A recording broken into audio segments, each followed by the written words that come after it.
Hey guys, welcome back to our channel. In this tech tutorial video, we're going to show you how you can edit states or statuses within your projects in the Plane project management application. So let us dive into this.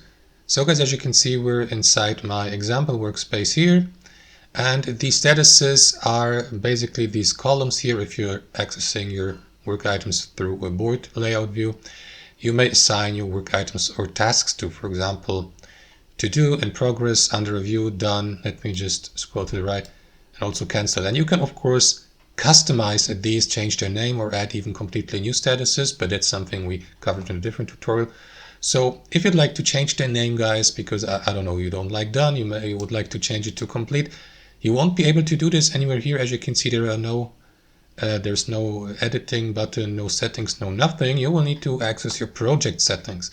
So to do that, click into your gear icon in the bottom left corner, and from there navigate to projects here and navigate also to states here.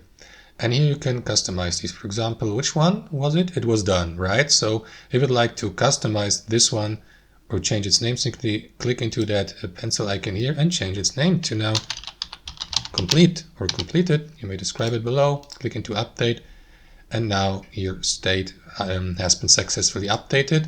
So if I, for example, refresh that page here of that project and a broad layout view, you will see that, there you go, here to the right, the done column has been renamed to completed. And that's how it works, guys. Hope you enjoyed it, got some value from it, and I'll catch you later.